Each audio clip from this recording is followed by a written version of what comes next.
Hey everybody, welcome back. If this is your first time getting here, this is Tattoo Collectables, and I'm your host, Airick. So today in What's in the Mail, we've got some pretty legit mail for you. And another machine heads. This week we're gonna do a George Keeler machine, so stick around for that. You're gonna be pleasantly surprised on the Keeler machines. And then I've got the results of the 1,000 count subscriber giveaway. So stay tuned. Right now I'm gonna turn it over to What's in the Mail, Airick, and we're gonna light this candle and get this thing started. So check this out. What's in the mail? Hey everybody. We are in for a treat today. So first off, I got this really cool mug. Somebody sent this to me. Well, yeah, my buddy Mike sent this to me, Mike and Annette from Tennessee. It's a official What's in the Mail cup, and I've got it filled with one of my favorite beverages. And we're not going to mention what that beverage is. So, today in What's in the Mail, we've got some cool stuff. First, I better get out my official Mr. Domo Tennessee Fighting Knife. Now, I do have a little announcement for you. We are going to go visit Mr. Domo this summer and see what he's up to. So, let's see. First in the mail, this one comes from San Francisco, California. And I'm pretty excited about this one. Now, I saw this one online, and it wasn't a ton. And then it's weird. I'd never seen one before. And then all of a sudden, once I got one, I'm seeing them all over the place. I saw 2 or 3 more for sale once this one sold to me. So this is a poster of Ed Hardy. Now this is one of the DeYoung Museum posters that he did for his Art of the New Tattoo. He had a museum showing in San Francisco. This was the poster for it. And honestly, I can't decide which side I want showing in the frame. So check this out. There's that side, and there's the gorilla side. You all decide. Let me know what you decide, and I will hang it up on whatever side you think. Now, I got this one, like I said, for not a whole lot of cash.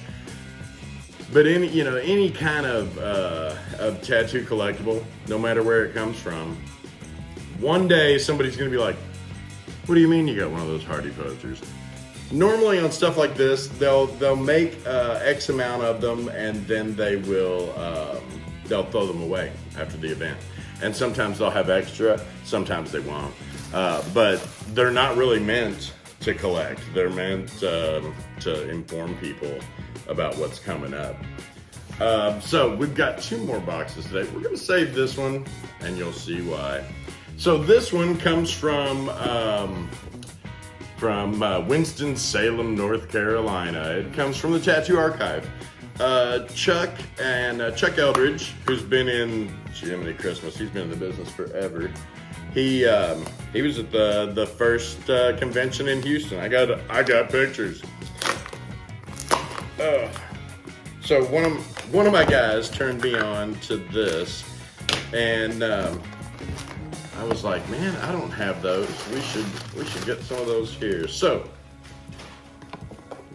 let's get everything out first, because Chuck definitely likes to pack stuff in to where it's not gonna, it's definitely gonna get to you unharmed. So let's open this one.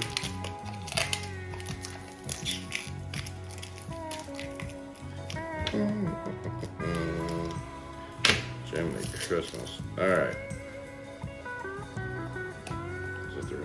There we go. I can't even remember what I ordered from them, to tell you the truth. I know the card's there, but I'm not sure what this is. This is, oh cool, this is a 1996 Miami Beach Tattoo Convention tour poster. Now I've got a wall here in the shop that is nothing but tour posters, convention posters. And this one's pretty cool. This one is from the year I started tattooing. So that's why I wanted to get this one. Super cool. Let's see what it's got on the front of it. Just a ton of information on the and it's beating the pros. It's a J.D. Crowe Dennis Dwyer present. I love those. Anytime I can get, and I don't think I paid very much for this, but anytime you can get an old convention poster, they just look super cool in your shop. I used to have the Queen Mary poster, and like a Dunsky, I gave it to somebody else. I hope they're enjoying it though.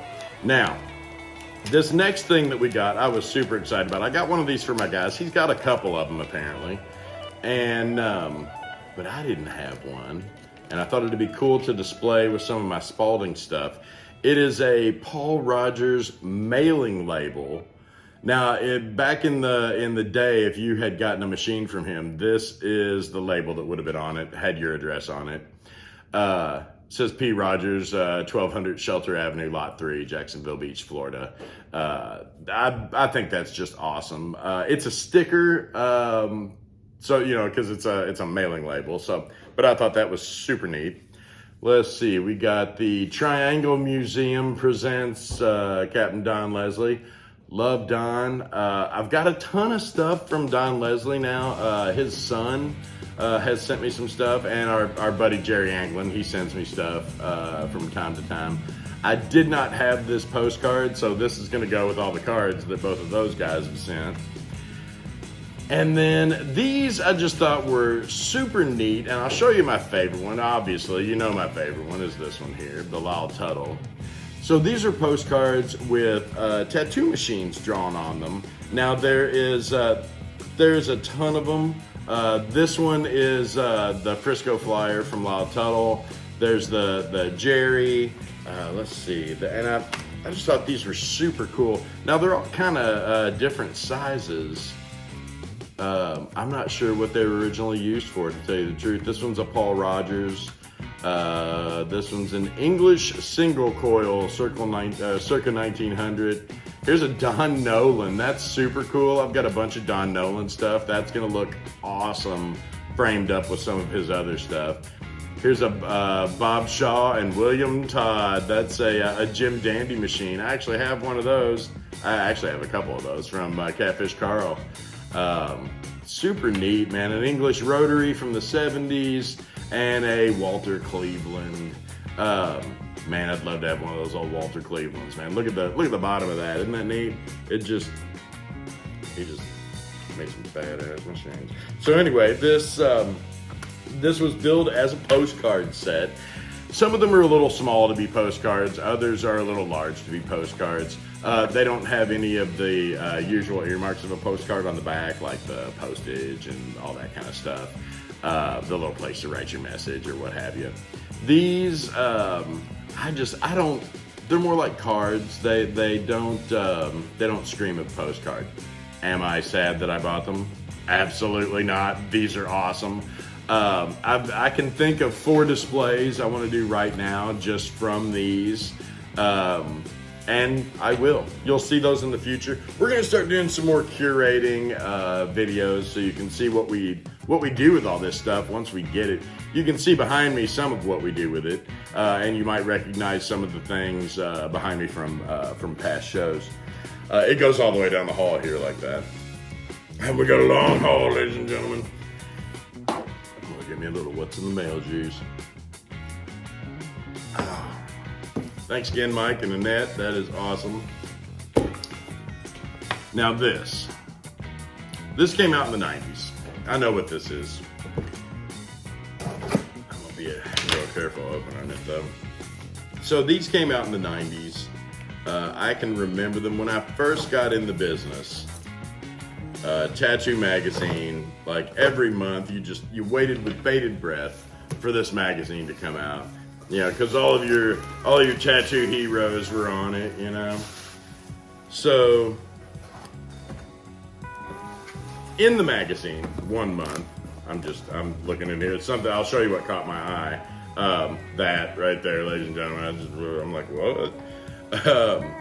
So one month in Tattoo magazine, Gil the Drill Monty and Lyle Tuttle got together, and both of them being pretty big cigar aficionados decided to do their own brand of cigars.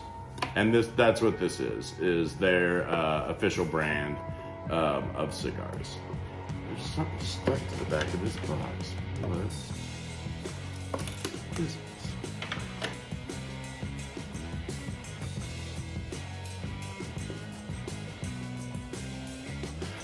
This has nothing to do with the collectible itself, but this is from 1997. It looks like a baggage claim or ticket of some sort, stuck right to the back of her. So anyway, now that my attention is back to you guys, I was wandering there for a minute. So anyway, him and Gil came out with cigars.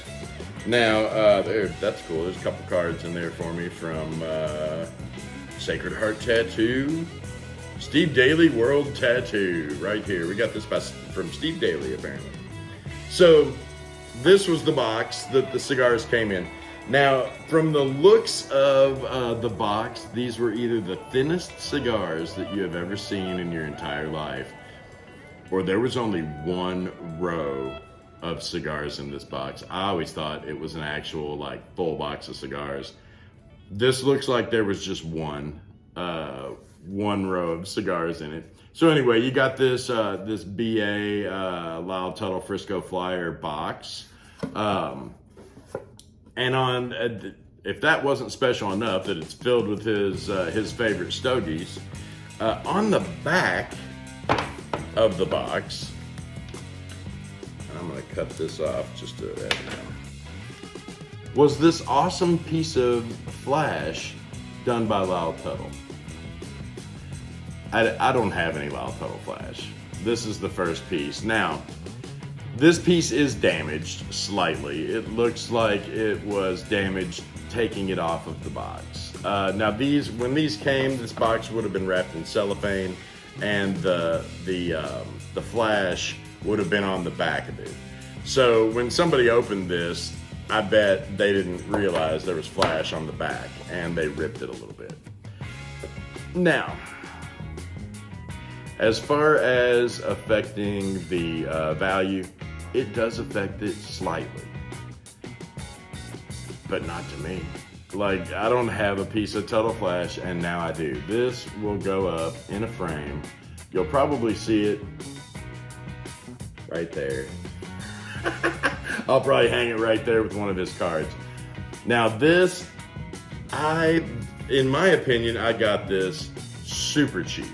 The entire thing was 125 bucks. Now I know I don't talk a bunch about price anymore. Somebody got real butthurt with me mentioning the price that I paid for something. We won't go into that. But, so I normally don't mention, because this show isn't about price. This show is about the collectability and the history of tattooing. But I feel that I got this one insanely cheap. I love it. If you can find one of these, grab it. And if it's filled with cigars, even better. Leave it sealed if you have it sealed. Now this one, like I said, was 125 with the flash, empty. I have seen them filled go for several times more than what I paid for it. And now I would say that if you had a box of these unopened with the flash on the back, I'd say you're probably looking at around $800 to $1,000. So they're pretty hard to get, and when you do, hold on to them.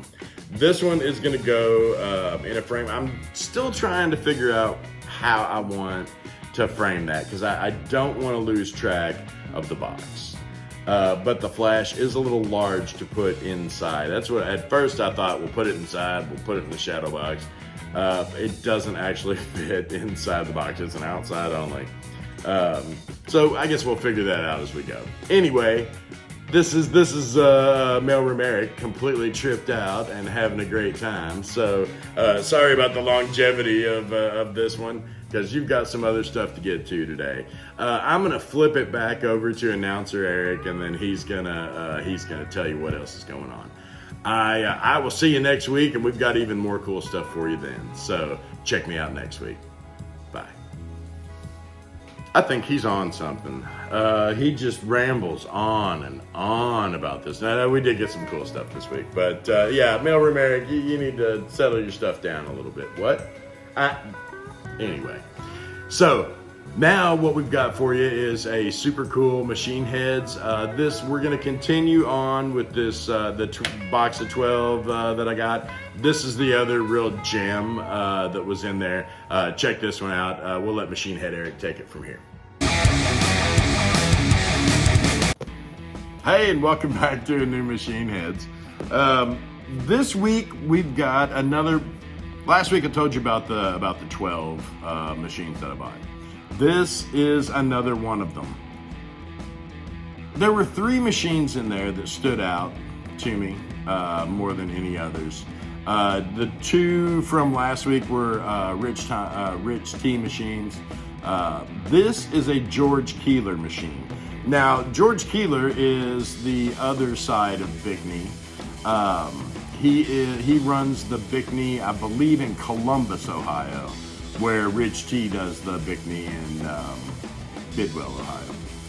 Now, George Keeler, I was so excited to get a George Keeler machine. I've never had one. I've heard good things about them. And then this little pink guy showed up in that trade, the dozen machine thing. And I was like, that's a freaking George Keeler machine. How can you let a George Keeler go? But it is a liner. Listen to this.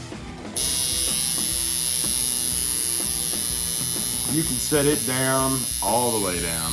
Like, that's probably running at a 3 or 4 right now, and it's just eating it. It's just getting it. Since I've unpacked these machines, this has been one of my go-to liners. It is now a daily driver. It also, much like the Rich T machines, it has the set screw, the inset set screw on the rear binding post, which I really like. Those big screws that some people put on there, I mean, aesthetically they look okay, but they're just a little bulky. And I've noticed that they will work themselves out every now and then, where these never do. These stay set. Now, as much as I love this machine, I did not love the fact that it was mauve. I think somebody probably special ordered this. Now, he sets them up to where you can do a couple different binding post sets. Like, you could set it to the side if you wanted to. It's got that little hole there on the side. It's a J-frame-esque. It's definitely it's a 2021 George Keeler. So he didn't have this machine more than a year, and I am tickled to get this.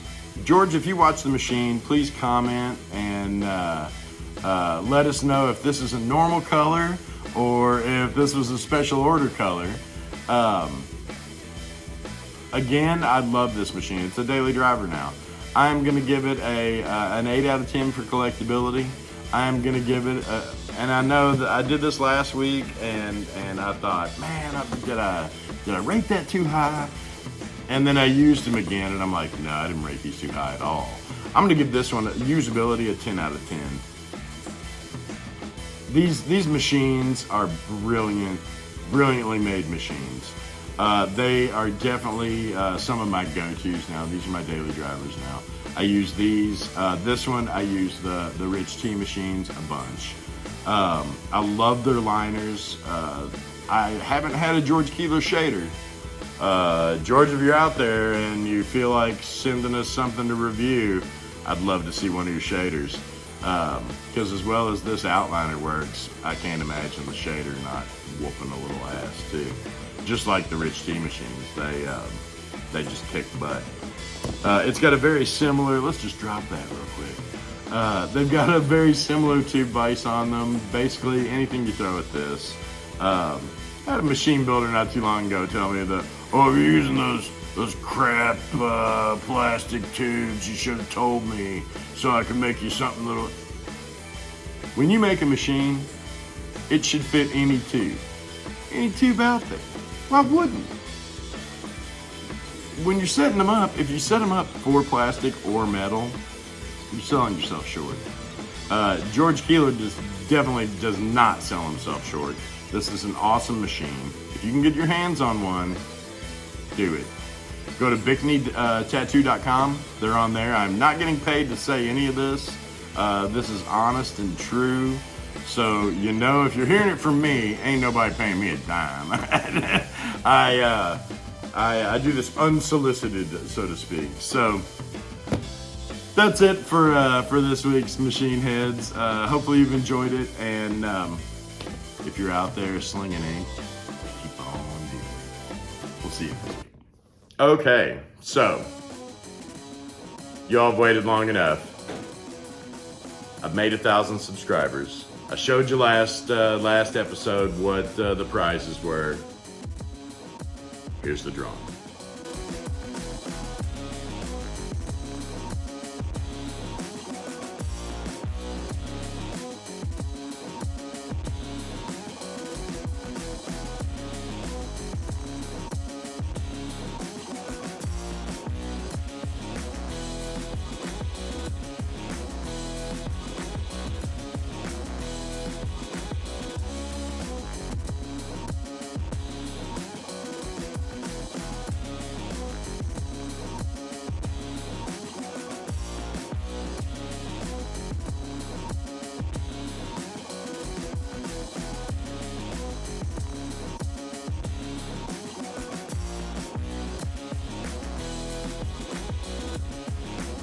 Oh man.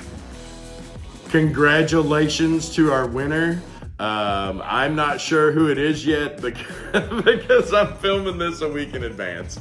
So congratulations though to whoever won. I'm sure that wheel spinner Airick told you all about it. Thanks so much for watching, and from the bottom of my heart to every single subscriber out there, I want to say thank you. When I started this, 1,000 subscribers seemed so far out of reach. And then it got to the point where I was like, if it comes, it comes, and it came. So I want to thank each and every one of you out there for watching this show. This summer, we're gonna do some crazy stuff. I'm taking another trip. This time we're going south. We're going to Tennessee. I'm gonna see a couple guys in Tennessee.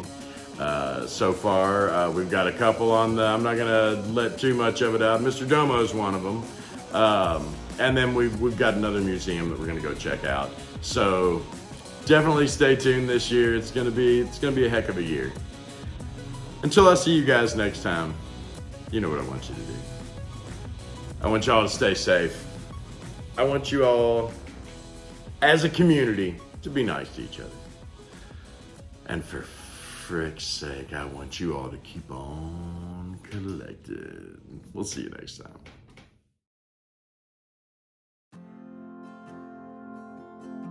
Hey everybody, thanks for watching, and please hit the subscribe button down below and check out these videos. We've worked real hard on these too, and I think if you enjoyed this one, you'll enjoy those too.